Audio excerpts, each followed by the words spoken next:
Halo sahabat Aorta, jumpa di podcast perdana Aorta bareng aku Ulin yang akan menemani teman-teman semua. Aorta atau Aksi Solidaritas Remaja Kesehatan Astra adalah komunitas remaja Indonesia yang bergerak dalam bidang kesehatan khususnya untuk remaja.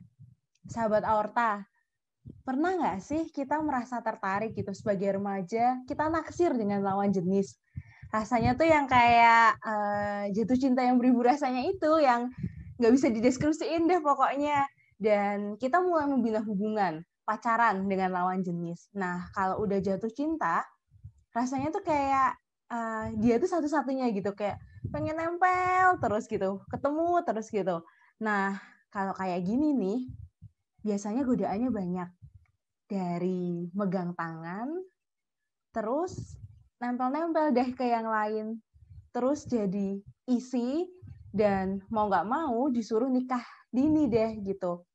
Atau ada juga yang nyaranin daripada dosa, nikah aja deh gitu. Nah sebenarnya kapan kita bisa dikatakan siap untuk menikah? Nah, kita akan bahas nih serba-serbi tentang pernikahan dini, baik dari aspek kesehatan maupun dari aspek psikis. Di episode kita yang pertama ini, kita akan bahas dari aspek kesehatannya dulu dengan Dokter Tania, atau yang akrab disapa sebagai Kak Tania. Nah, Kak Tania ini adalah seorang peneliti di bidang kesehatan masyarakat. Nah, selain sebagai peneliti, Kak Tania juga aktif terlibat dalam berbagai side projects, seperti menjadi moderator dalam Unala Youth, relawan Reproductive Health for Youth atau YES, lalu juga relawan Pandemic Talks, serta penggerak posyandu Jalanan Harapan Pian. Nah, kita sapa yuk Kak Tania. Halo Kak Tania. Halo Ulin, apa kabar? Gimana kabarnya Aku juga Kak? baik-baik. Nah, Kak Tania, di usia remaja kayak gini, wajar kan ya Kak, kita tuh tertarik dengan lawan jenis dan pengen banget punya hubungan yang serius gitu, pacaran sampai nikah deh pokoknya gitu. Nah, sebenarnya bagaimana sih seseorang itu dikatakan siap gitu untuk menikah? Misalnya dari segi umur atau apa aja kriterianya nih Kak, kita dikatakan siap nikah? Oke, jadi mungkin perlu aku bahas dulu ya, kalau benar kata Ulin tadi, memang wajar sekali pada usia remaja itu kita mengalami ketertarikan secara romantis ataupun secara seksual terhadap lawan jenis gitu ya. Nah, mungkin hal-hal tersebutlah yang mendasari kenapa kita jadi mempunyai seseorang yang kita sukai lebih dari teman-teman yang lain misalnya, begitu. Nah, itu sangat wajar terjadi pada remaja karena memang perkembangan, baik perkembangan otak kita dan yang nantinya akan merembet ke perkembangan hormon kita, itu memang menunjang untuk, kita mulai tertarik dengan lawan jenis, begitu. Nah, tapi sayangnya ketertarikan itu bukanlah pertanda bahwa kita sudah siap untuk menikah. Jadi menikah ini itu bukan hanya sebuah proses biologis ya untuk, misalnya, memiliki keturunan begitu. Tetapi banyak sekali konsekuensi yang lain, yang harus disiapkan oleh orang-orang yang, ingin menikah. Bahkan, setelah lewat usia remaja pun belum tentu seseorang dapat dikatakan siap untuk menikah. Nah, tadi balik lagi ke pertanyaan Ulin ya, bagaimana sih seseorang dapat dikatakan siap untuk menikah? Nah, ini aku ambil sedikit dari BKKBN. Yang pertama kita harus siap secara fisik, secara mental dan emosional, secara finansial, dan juga secara sosial. Oke, aku bahas satu-satu ya. Jadi untuk secara fisik, ini ditandai dengan usia 21 tahun ke atas. Ini juga didukung dengan Undang-Undang Nomor 1 Tahun 1974 yang menyatakan bahwa usia minimal menikah adalah 21 tahun. Nah, kan kita sering dengar ya, kan kalau misalnya perempuan udah menstruasi, berarti dia udah siap dong menikah. Nah, itu adalah sebuah persepsi yang perlu diluruskan. Memang betul bahwa ketika seseorang perempuan sudah menstruasi, berarti dia sudah bisa mengalami kehamilan. Akan tetapi apakah dia siap untuk mengalami kehamilan? Itu belum tentu, baik secara fisik maupun secara mental, finansial, dan sosial. Itu belum tentu. Nah, kemudian untuk balik lagi ke syarat-syarat fisik, apa sih, bagaimana sih fisik seseorang yang dapat dikatakan siap untuk menikah? Nah, seseorang juga secara fisik selain berusia di atas 21 tahun, juga harus telah memahami kesehatan seksual dan reproduksinya. Sehingga orang-orang ini harus secara fisik siap berhubungan seksual dan juga siap mengandung anak. Rentang usianya untuk seseorang dikatakan di badan seseorang atau organ reproduksi seorang perempuan siap berhubungan seksual, itu kurang lebih usia 20 tahunan akhir hingga usia 30-an awal.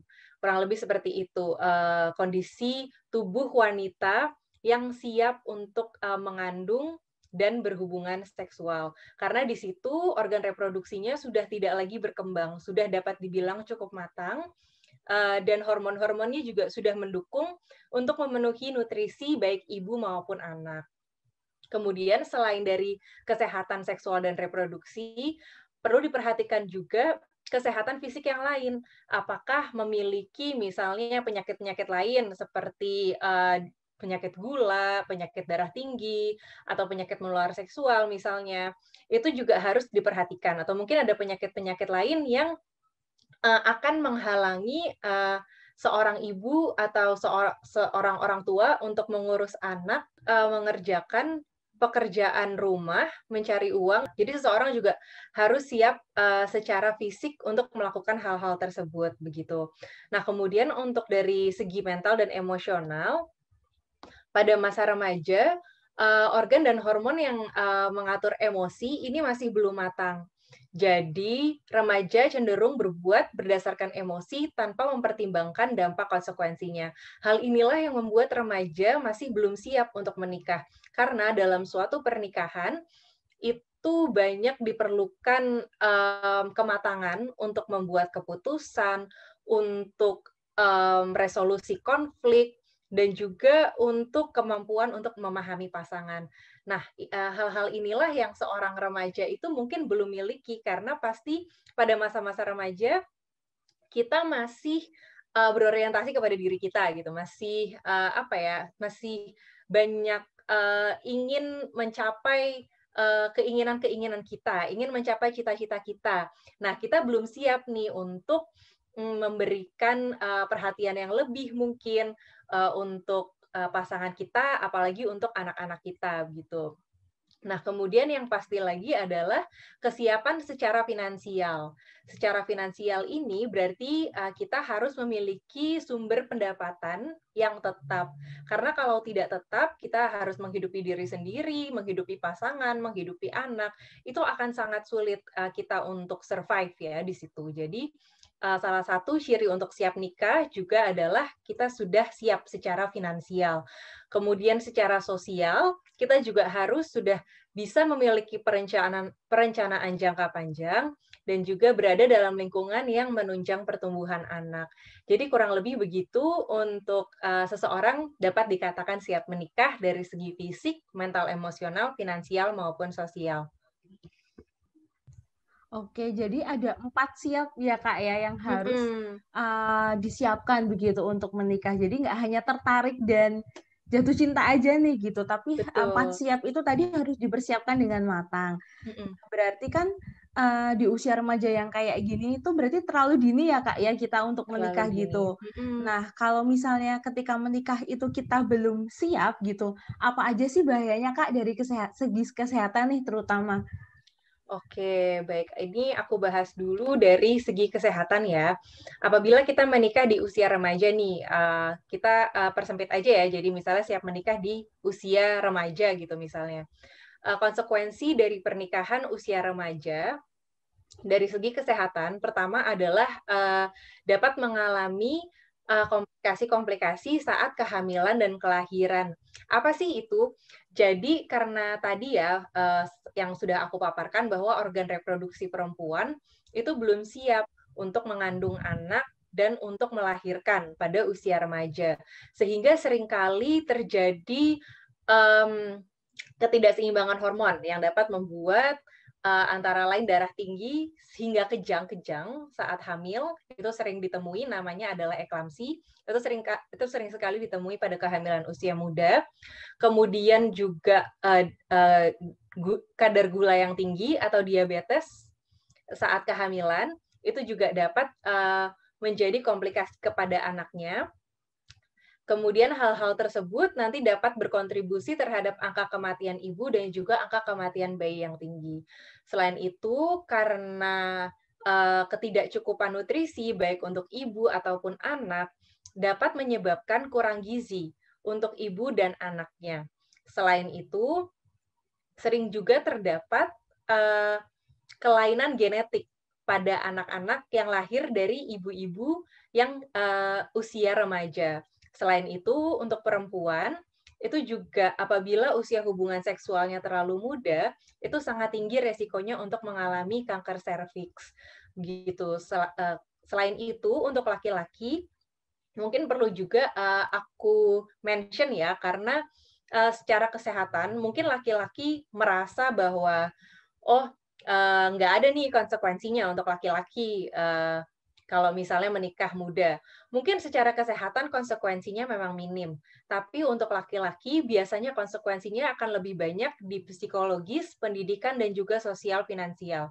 Untuk perempuan, semua resiko itu ada. Jadi dari segi kesehatan, psikologis, pendidikan, dan sosial finansialnya itu bisa jadi terdampak. Apa aja sih konsekuensinya? Mungkin secara psikologis nanti akan dibahas lebih lanjut di podcast selanjutnya ya. Tapi mungkin aku mention sedikit bahwa banyak studi yang telah menemukan depresi dan juga kecemasan pada pasangan-pasangan usia terlalu muda, pasangan-pasangan usia remaja. Kemudian dari segi pendidikannya, mereka juga sangat rentan untuk putus sekolah, sehingga mereka akan sulit mendapatkan pekerjaan tetap, sehingga finansialnya pun atau ekonominya pun akan ikut terganggu. Selain itu, pasangan-pasangan muda ini yang masih remaja ini, karena tadi mungkin emosinya belum stabil, itu sangat rentan terjadi kekerasan dalam rumah tangga ataupun kekerasan seksual gitu. Jadi kurang lebih itu sih resikonya untuk pernikahan usia remaja. Oke, jadi ini garis besarnya ada 4 ya Kak ya. Jadi ada konsekuensi ke arah kesehatan, psikologis, pendidikan, dan emosional dan mental gitu. Nah, ini jatuhnya kayak lingkaran setan gitu ya Kak ya. Betul sekali. Jadi dari kesehatannya kena, misalnya ibunya bisa beresiko tadi darah tinggi, kejang-kejang, resiko kematian untuk ibu dan bayi tinggi, lalu juga biaya di rumah sakitnya tinggi jatuhnya, apalagi belum punya pekerjaan tetap ya Kak ya, kayak gitu. Terus habis itu berarti stresornya kan bertambah nih, jadi cenderung bisa depresi dan cemas, dan bisa pelampiasannya kepada kekerasan, baik kekerasan fisik di dalam rumah tangga maupun kekerasan seksual. Betul. Gitu ya Kak. Kira-kira akibatnya konsekuensinya ke arah situ tuh. Kalau misalnya menikah dini. Nah, kita udah tahu nih resiko dan bahayanya seperti itu gitu. Nah, kenapa sih Kak masih banyak yang menikah di usia dini padahal sebenarnya itu tuh belum siap gitu Kak? Oke, jadi ini memang kita nggak bisa lihat cuma pada satu faktor ya, karena memang banyak sekali faktornya. Jadi kita nggak bisa hanya menyalahkan anaknya, ataupun institusi, ataupun orang tua gitu. Ini sangat banyak sekali faktor yang bisa membuat seseorang terjatuh pada pernikahan anak atau pernikahan dini. Beberapa faktor yang ada, yang pertama adalah pengaruh lingkungan atau sosial budaya, di mana di Indonesia ini ya mungkin masih sering kita temui anggapan-anggapan bahwa pernikahan adalah solusi segala masalah gitu ya. Misalnya capek belajar, ya udah nikah aja gitu. Tapi kita belum dibekali dengan cukup pengetahuan untuk memahami konsekuensi dari pernikahan itu sendiri, bahwa pernikahan itu mungkin ada ya bagi orang-orang tertentu yang menganggap pernikahan adalah jalan keluar dari situasi ekonomi yang sulit. Padahal sebenarnya belum tentu begitu gitu. Bahwa sebenarnya malah bisa jadi pernikahan usia dini ini akan membuat orang terjerumus ke ekonomi yang lebih buruk lagi begitu. Nah, kemudian juga akses terhadap, yang kedua adalah akses terhadap pendidikan. Apabila akses terhadap pendidikannya rendah, itu anak-anak remaja akan sulit sekali mendapatkan pengetahuan terkait konsekuensi menikah dini. Selain itu, mereka juga seolah-olah tidak ada pekerjaan, tidak ada kegiatan gitu, sehingga mungkin mereka berpikir, atau orang tuanya bahkan yang berpikir ya sudah menikah saja begitu agar ada sesuatu yang dikerjakan. Hal ini terbukti ketika di masa pandemi ini, di mana semua orang sekolah di rumah, itu angka pernikahan dininya meningkat sangat drastis. Jadi ini terbukti bahwa akses terhadap pendidikan yang kurang itu sangat berkontribusi terhadap angka pernikahan dini. Selain itu juga akses terhadap edukasi kesehatan, terhadap konsekuensi-konsekuensi baik secara fisik maupun mental maupun sosial terkait pernikahan dini ini belum banyak diomongkan kepada anak-anak. Selama ini mungkin narasi-narasi tentang pernikahan yang ada di media ataupun yang ada di sekolah-sekolah itu mungkin adalah sebuah narasi yang positif gitu ya. Tapi mungkin kurang juga dibahas bagaimana konsekuensinya apabila seorang anak menikah terlalu cepat begitu. Kemudian yang terakhir ada juga isu mengenai kehamilan tidak direncanakan yang kalau di sini ya mau nggak mau apabila sudah hamil di luar nikah atau mengalami KTD itu mau tidak mau dinikahkan, siap tidak siap. Nah, untuk isu yang satu ini sebenarnya tidak bisa semata-mata dimaknai sebagai akibat dari pergaulan bebas.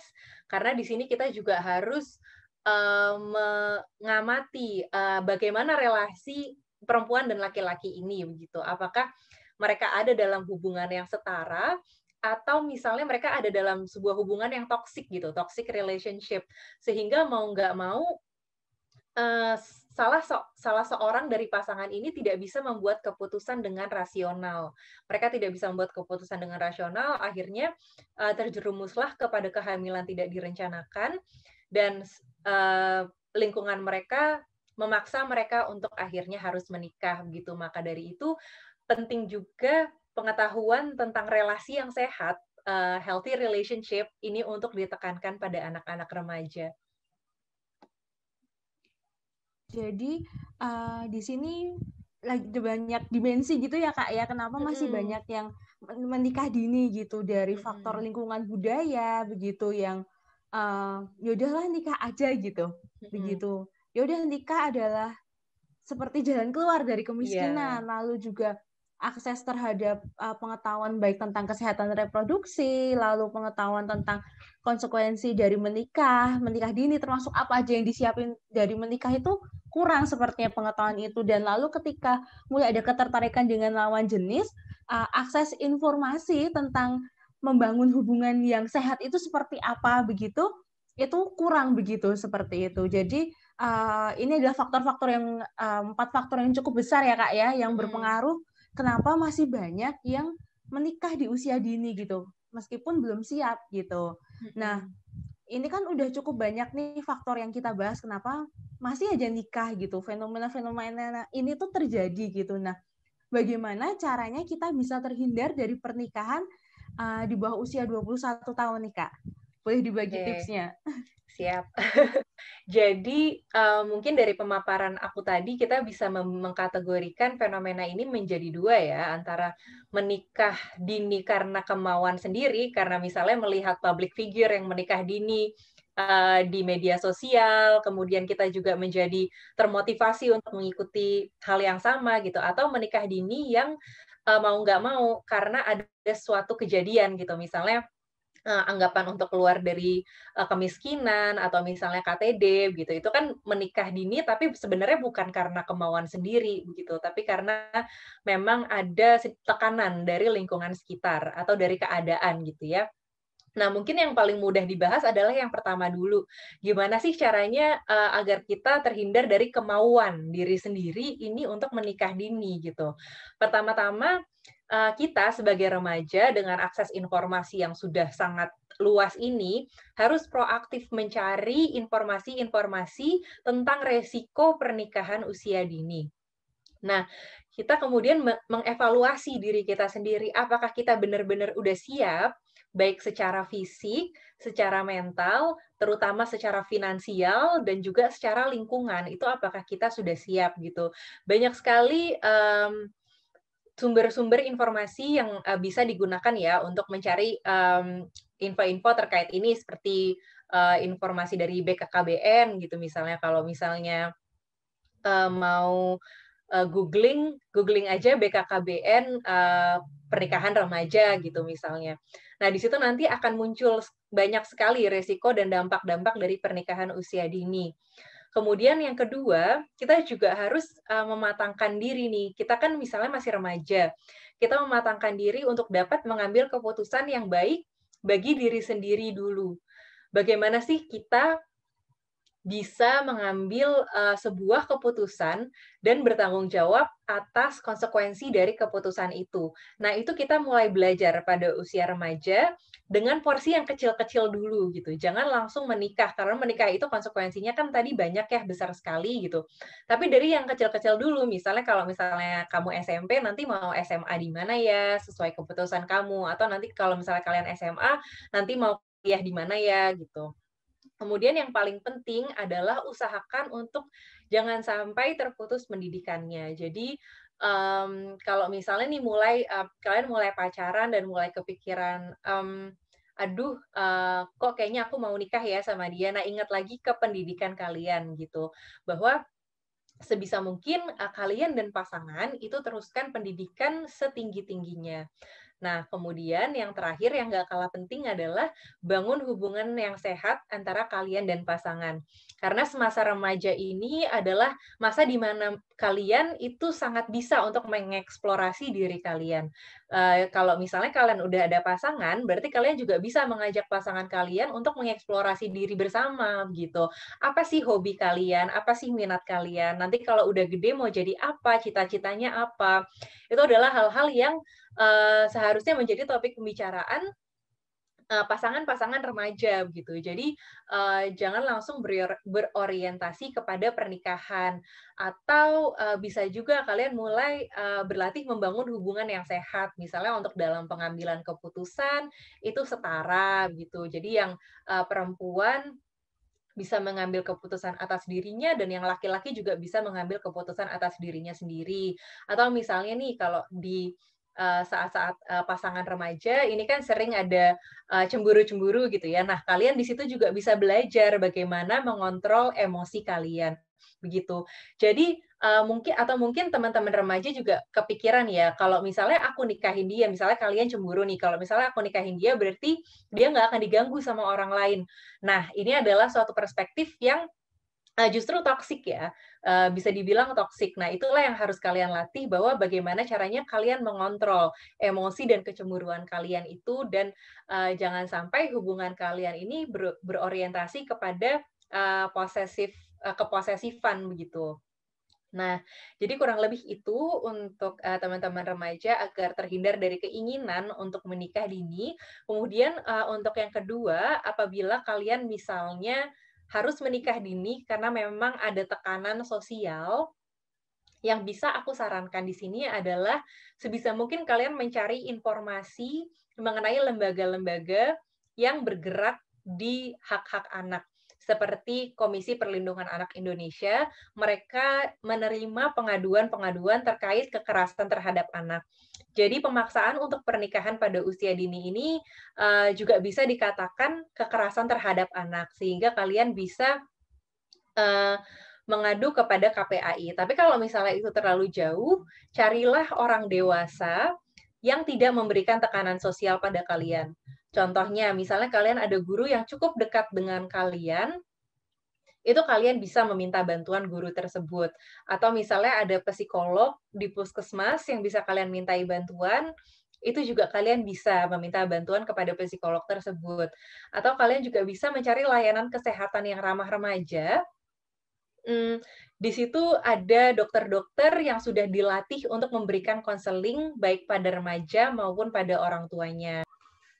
Oke, jadi secara garis besar ada dua Kak ya yang bisa dilakukan. Pertama, dari internal diri sendiri nih, terhindar dari kemauan untuk menikah cepat atau menikah dini maksudnya di sini. Jadi harus aktif sendiri sebagai remaja, apalagi di era kita yang milenial ini, sumber informasi banyak banget. Jadi pasti bisa belajar mencari informasi yang kredibel ya, yang cukup bisa dipercaya tentang dampak dari pernikahan remaja gitu.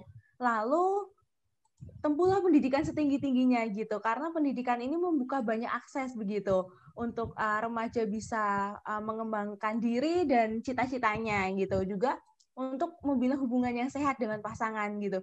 Jangan sampai toksik gitu, jangan sampai lagi di masa di mabuk cinta nih, rela ngelakuin apa aja jadi hubungannya toksik, nggak sehat, dan malah diri sendiri jadi nggak berkembang gitu ya Kak ya. Lalu yang kedua, kalau misalnya kepepet gitu, ada tekanan sosial begitu, atau udah terlanjur hamil, isi gitu di luar nikah, apa yang harus dilakuin ya, kita bisa cari informasi ya Kak ya, kayak tadi untuk yang bisa melindungi kita sebagai remaja atau orang dewasa yang bisa kita percaya tanpa memberikan tekanan. Gitu. Nah, kalau misalnya nih Kak, kayak tadi kan kita udah sempat bahas nih kondisi yang mau nggak mau dituntut untuk menikah gitu. Kayak tadi ada yang hamil, lalu dipaksa karena budaya setempat seperti itu gitu. Lalu apa saja yang bisa kita lakukan nih? Jadi kita bisa meminta perlindungan terhadap lembaga-lembaga yang memang fokus pada perlindungan anak, tadi seperti yang udah aku sebutkan, KPAI, atau bisa juga meminta perlindungan kepada orang dewasa yang tidak memberikan tekanan sosial, atau semisal memang sudah terlanjur KTD begitu, itu bisa memikirkan opsi-opsi yang ada, misalnya bagaimana jika memberikan bayinya kepada orang tua yang ingin mengasuh, yang memang sedang mencari anak asuh begitu misalnya. Atau ya opsi-opsi lain yang bisa didiskusikan, yang penting jangan sampai mengganggu sekolah dan pendidikan gitu. Berarti opsi-opsinya utamanya adalah jangan sampai pendidikan itu terputus ya Kak ya. Betul, Begitu, betul. karena nanti akan jadi lingkaran setan seperti tadi yang udah dibahas ya Kak betul ya. sekali. Oke, nah ini terakhir nih Kak di penghujung podcast kita nih, adakah pesan-pesan dari Kak Tania nih buat remaja untuk tidak terjerumus dalam pernikahan dini? Oke, jadi tadi kita udah bahas ya teman-teman terkait pernikahan dini nih dari A sampai Z, dan mungkin kita juga sekarang udah sama-sama tahu bahwa memang faktornya itu banyak sekali, bisa jadi dari diri kita sendiri ataupun bisa jadi dari tekanan sosial.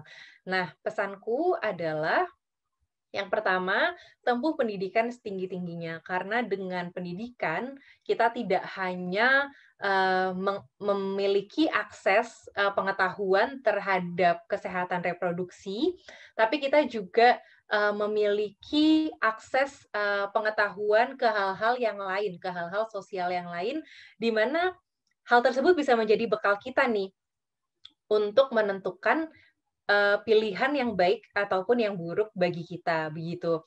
Nah, yang kedua, tetap bercita-citalah setinggi-tingginya dan coba untuk raih cita-cita itu, dan selama kita remaja ini, itu adalah kesempatan kita untuk mengeksplorasi diri. Apa yang kita suka, apa yang tidak kita suka, apa yang kita mau, dan apa yang kita cita-citakan. Jadi selama masa remaja, ada baiknya kita memaksimalkan potensi diri kita untuk hal-hal tersebut. Dan kalau misalnya teman-teman sudah menemukan bakatnya, konsentrasilah pada memaksimalkan potensi yang ada di bakat itu, gitu. Jadi baik setiap remaja itu aku yakin memiliki potensi yang sangat baik, memang usia-usia optimal ya untuk mengembangkan diri. Nah, jadi itulah yang harus fokus kalian itu harus di situ, fokus untuk mengembangkan diri sendiri sambil mencari pengetahuan sebanyak-banyaknya.